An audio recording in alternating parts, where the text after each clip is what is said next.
नमस्कार। हम आपको कई दिनों से बता रहे हैं कि कोरोना वायरस के केसेस कितने भी हों, सबसे महत्वपूर्ण बात यह है कि कितने लोगों की मृत्यु हो रही है। मृत्यु का रेट क्या है, किस राज्य में, किस इलाके में सबसे ज्यादा लोगों की मृत्यु हो रही है। अगर आप देश को देखेंगे तो जैसे मैं कल भी कह रहा था, अगर एक जने की मृत्यु होती है तो करीब 17 लोग ठीक हो जाते हैं। पर मैं कई दिनों से आपको बता रहा हूं कि 3 ऐसे राज्य हैं जहां सबसे ज्यादा कोरोना वायरस के केसेस हो रहे हैं। महाराष्ट्र 1 लाख से ज्यादा केसेस, तमिलनाडु जहां 40,000 से ज्यादा केसेस हैं, और दिल्ली जहां करीब 36,000 केसेस हैं कोरोना वायरस के। तो ये हैं 3 बड़े बड़े राज्य जहां सबसे ज्यादा कोरोना वायरस के केसेस हो रहे हैं, और खास तौर से मुंबई, दिल्ली और चेन्नई के जो शहर हैं उन पर सबकी निगाहें हैं। अगर आप मृत्यु को देखें तो 3 राज्य ऐसे हैं जहां 70% जो मौतें भारत में हुई हैं, मृत्यु भारत में हुई है, तो 3 ही राज्यों में 70% से ज्यादा वो मौतें हुई हैं। सिर्फ 3 राज्य, बाकी राज्यों में जो मौतें हुई हैं, जो मृत्यु हुई है, वो कम है। पर हमें यह देखना है कि ये कौन से 3 राज्य हैं, और इसमें तमिलनाडु का नाम नहीं आता है। महाराष्ट्र दोनों लिस्ट में है। महाराष्ट्र में 1 लाख केसेस हैं और करीब 3,700 के करीब मृत्यु हुई है। दिल्ली में 36,000 केसेस हैं और 1,200 मृत्यु हुई है। पर तमिलनाडु में जहां 40,000 केसेस हैं, वहां 400 से भी कम मृत्यु हुई है अभी तमिलनाडु में। हाँ, आप आंकड़ों के बारे में पूछ सकते हैं कि क्या सारी मृत्युओं को रिपोर्ट किया गया है कि नहीं, पर अभी ये ऑफिशियल आंकड़े हैं, ministry of health and family welfare की वेबसाइट से मैं ले रहा हूं, तो ऑफिशियल आंकड़े तो यही हैं। तीसरा राज्य जो आता है जब आप मृत्यु की बात करें, तो वो राज्य है गुजरात, जहां 22,500 के करीब केसेस हैं पर 1,400 मृत्यु हुई है। उसका यह भी मतलब है कि अगर आप गुजरात को देखें तो अगर वहां एक जने की मृत्यु होती है तो सिर्फ 10 या 11 लोग ठीक होते हैं। तो जो भारत का जो रेट है उससे कहीं खराब गुजरात में स्थिति है। हाँ, अब ये बात भी सही है कि पिछले हफ्ते 10 दिन से गुजरात की स्थिति में काफी सुधार हुआ है, पर अभी तक के जो आंकड़े दिखा रहे हैं वो यही दिखा रहे हैं कि जो 3 राज्य हैं जहां सबसे ज्यादा मृत्यु हुई है, जहां 70% से ज्यादा मृत्यु हुई है अगर आप भारत को देखें, तो वो है महाराष्ट्र, गुजरात और दिल्ली। अभी सबकी निगाहें दिल्ली पर ही हैं, क्योंकि दिल्ली में केसेस भी बढ़ते चले जा रहे हैं, मृत्यु का दर भी बढ़ता चला जा रहा है, और इसी वजह से शायद गृह मंत्री, स्वास्थ्य मंत्री और दिल्ली के मुख्यमंत्री की कल एक बैठक है, ये देखने के लिए कि दिल्ली में आगे क्या किया जा सकता है। देश के वो 3 राज्य जहां कोरोना के सबसे ज्यादा मामले हैं वो है महाराष्ट्र, तमिलनाडु और दिल्ली। लेकिन अगर आप सोच रहे हैं कि मृत्यु दर भी इन्हीं 3 राज्यों में सबसे ज्यादा है, तो आप थोड़ा गलत हैं। मृत्यु दर के मामले में 2 राज्य तो महाराष्ट्र और दिल्ली ही हैं, लेकिन इस लिस्ट में तीसरा नाम तमिलनाडु नहीं बल्कि गुजरात का है। जी हाँ, गुजरात में मामले भले ही कम हैं, लेकिन यहाँ कोरोना से मरने वालों की संख्या ज्यादा है। गुजरात में कोरोना वायरस से मरने वालों का आंकड़ा 1385 तक पहुंच चुका है, और सूबे में पिछले 24 घंटों में कोरोना वायरस से 38 लोगों की मौत हुई है। स्थानीय स्तर से जुटाई गई जानकारी के मुताबिक अहमदाबाद के शमशान में क्षमता से दुगनी संख्या में शव पहुंच रहे हैं, और इनमें से अधिकतर कोरोना के कारण मरने वाले लोग हैं। देश भर में कोरोना के मामलों में तेजी से इजाफा हो रहा है। दिल्ली, महाराष्ट्र, तमिलनाडु के हालात बेहद खराब हैं, लेकिन गुजरात भी इन राज्यों से पीछे नहीं। अब स्मार्ट सिटी अहमदाबाद हॉटस्पॉट नहीं बल्कि डेथ स्पॉट में तब्दील होने लगी है। पूरे गुजरात से कोरोना से होने वाली मौत की दर 9.16% है। इसमें केवल अहमदाबाद में होने वाली मौतों की दर 10.27% है। पिछले 84 दिनों में कोरोना से गुजरात में कुल 1385 मौतें हुई। इसमें से 1117 मौतें अकेले अहमदाबाद में हुई हैं। पिछले 10 दिनों की बात की जाए तो गुजरात में 309 लोगों की कोरोना की वजह से मौत हुई है, जिसमें 250 लोगों की मौत अकेले अहमदाबाद में हुई। पूरे गुजरात और अहमदाबाद में कोरोना की स्थिति देखी जाए तो अभी तक राज्य में कुल 22,067 नए मामले दर्ज हुए हैं। इसमें अहमदाबाद में ही 15,635 केस हैं।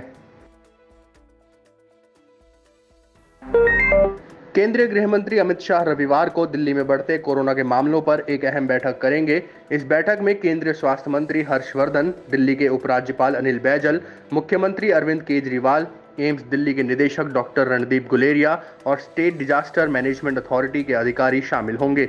बैठक में कोरोना से बने हालातों की समीक्षा की जाएगी और भविष्य के कदमों पर विमर्श किया जाएगा। दिल्ली में हर बीतते दिन के साथ कोरोना के मामले बढ़ते जा रहे हैं और ऐसा अनुमान लगाया है कि राजधानी में 5.5 लाख कोरोना मरीज हो सकते हैं। दिल्ली में अब कोरोना का रौद्र रूप सामने आ रहा है। यहां शुक्रवार को 24 घंटे में 2137 रिकॉर्ड नए मामले सामने आए।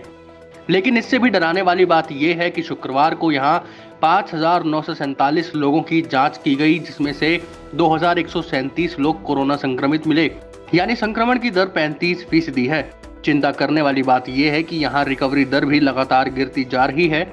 30 मई को दिल्ली में रिकवरी रेट 44% थी, जो 11 जून को घटकर 36% रह गई है, यानी 8% की कमी आई है। इसी तरह संक्रमण होने की दर 30 मई को 14.50% थी, जो 11 जून को बढ़कर 35% हो गई है। आंकड़ों के आधार पर स्थिति को समझते हैं। संक्रमण की रफ्तार डराती है। 5 जून 25.64%, 6 जून 25.48%, 7 जून 25.42%, 8 जून 27.21%, 9 जून 24.95%, 10 जून 29.56%, 11 जून 35%। दिल्ली में तूफानी स्पीड से बढ़ रहे कोरोना के मामलों के बीच राज्य के स्वास्थ्य मंत्री सत्येंद्र जैन का अहम बयान आया है। शनिवार को पत्रकारों से बात करते हुए सत्येंद्र जैन ने कहा कि कोरोना वायरस के मामले पूरे देश में भी हैं और दिल्ली में भी हैं। जहां कम मामले हैं, थोड़े दिनों में उनका नंबर आएगा। उन्होंने कहा, दिल्ली कोरोना वायरस के मामलों में मुंबई से 10-12 दिन पीछे चल रही है। स्वास्थ्य मंत्री ने एक सवाल के जवाब में कहा कि अगर आप चाहते हैं कि ज्यादा टेस्टिंग हो तो आप आईसीएमआर से उनकी गाइडलाइंस बदलने को कहें। हम आईसीएमआर की गाइडलाइंस का उल्लंघन नहीं कर सकते, जो टेस्ट के लिए बनाई गई हैं, और जो उन्होंने शर्त लगा रखी है, पूरे देश में उन्हीं के मुताबिक टेस्ट हो सकते हैं। राजधानी दिल्ली में कोरोना वायरस संक्रमण की स्थिति लगातार बिगड़ती जा रही है। इस बीच दिल्ली सरकार ने दिल्ली में कोरोना वायरस संक्रमित मरीजों को रिकवर होने के बाद डिस्चार्ज करने की पॉलिसी में बदलाव किया है। अब मरीजों को नई पॉलिसी के तहत ही अस्पताल से छुट्टी दी जाएगी। सभी लक्षण ठीक होने के बाद 3 दिन तक खून में ऑक्सीजन का स्तर 95% पाए जाने के बाद ही दिल्ली में कोरोना मरीजों को डिस्चार्ज किया जाएगा। इसके अलावा ऑक्सीजन सैचुरेशन 95% से कम होने पर ही मरीज को कोविड हेल्थ सेंटर में भर्ती किया जाएगा। इलाज के दौरान ठीक होने की स्थिति में मरीज को 4 दिन तक बिना ऑक्सीजन सपोर्ट के रहने और बुखार होने पर 10 दिन बाद हॉस्पिटल से डिस्चार्ज कर दिया जाएगा। हालांकि ठीक होने के बाद भी 14 दिनों तक टेली कॉन्फ्रेंसिंग से मरीजों की निगरानी की जाएगी। देश भर में कोरोना संक्रमण का मामला लगातार तेजी से बढ़ रहा है, लेकिन राजधानी दिल्ली, मुंबई और तमिलनाडु के हालात भयावह हैं। अंग्रेजी अखबार द इंडियन एक्सप्रेस में छपी एक रिपोर्ट के मुताबिक दिल्ली में अस्पतालों की हालत बेहद खराब है। कोरोना मरीजों का इलाज हो रहा है, लेकिन उनके खाने पीने, बाथरूम ले जाने को लेकर काफी दिक्कतें हो रही हैं। वैसे आइसोलेशन वार्ड में किसी को भी जाने की इजाजत नहीं होती, लेकिन वहां भी मरीजों के परिजनों को जाना पड़ता है। रिपोर्ट के मुताबिक दिल्ली के जीटीबी अस्पताल में करीब 5 परिजनों ने बताया कि उन्हें अस्पताल के बाहर हमेशा बैठना पड़ता है, क्योंकि जरूरत पड़ने पर अस्पताल के स्टाफ उन्हें ही बुलाते हैं।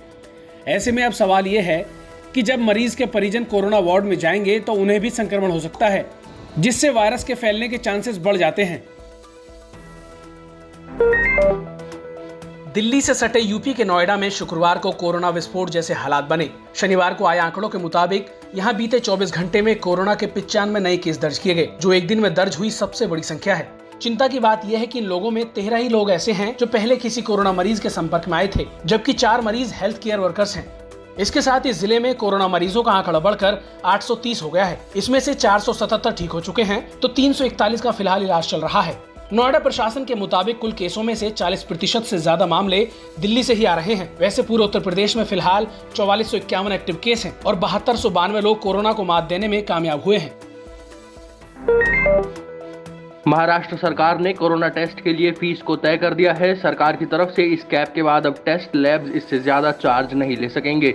सरकार के आदेशों के मुताबिक अब कोरोना टेस्ट के लिए मरीज को 2200 रुपए का भुगतान करना होगा, जबकि पहले ये फीस 4400 रुपए थी। इसके अलावा अब टेस्टिंग स्टाफ आपके घर से सैंपल लेता है तो उस स्थिति में आपको 2800 रुपए देने होंगे। महाराष्ट्र में कोरोना मरीजों की संख्या 1 लाख का आंकड़ा पार कर चुकी है और ये राज्य इस महामारी से देश में सबसे ज्यादा प्रभावित है। सरकार के तमाम दावों के बावजूद भारत में कोरोना रोज नए रिकॉर्ड बना रहा है। शनिवार सुबह आए स्वास्थ्य विभाग के आंकड़ों के मुताबिक 24 घंटे में 11,458 नए मामले सामने आए हैं, जबकि 386 लोगों की मौत हुई है। देश में पहली बार एक दिन में 11,000 से ज्यादा नए मामले आए।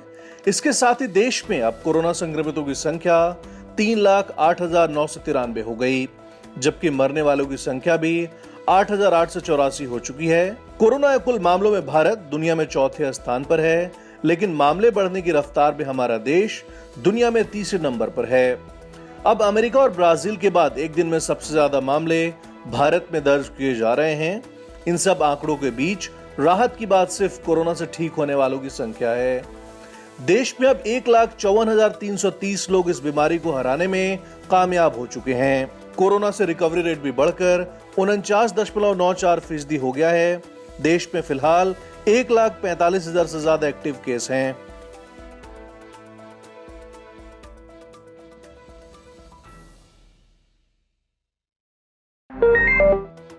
पूर्व प्रधानमंत्री मनमोहन सिंह के दिल्ली स्थित निवास पर क्वारंटीन का नोटिस चस्पा कर दिया गया। मनमोहन सिंह के घर लगा ये नोटिस चर्चा में है। दरअसल मनमोहन सिंह के घर पर काम करने वाली सहायिका की बेटी कोरोना पॉजिटिव पाई गई है। सहायिका और उनका परिवार पूर्व पीएम के आवास पर ही बने सर्वेंट क्वार्टर में रहता है। इसी वजह से उनके आवास पर क्वारंटीन का नोटिस लगा दिया गया है। वैसे कुछ दिनों पहले सीने में दर्द की शिकायत के बाद मनमोहन सिंह को एम्स में भर्ती कराया गया था, जहां उन्हें आईसीयू में भर्ती करना पड़ा था। बाद में हालात सुधरने पर उन्हें अस्पताल से डिस्चार्ज किया गया था। पूरी दुनिया इस समय कोरोना वायरस संकट से परेशान है। इस बीच खबर है कि चीन की राजधानी बीजिंग में फिर से कोरोना के नए मामले सामने आए हैं, जिसके बाद बीजिंग के कुछ हिस्सों को लॉकडाउन कर दिया गया है। बीजिंग में कोरोना वायरस संक्रमण के 2 और मामले समेत चीन में 10 नए मामले सामने आए हैं।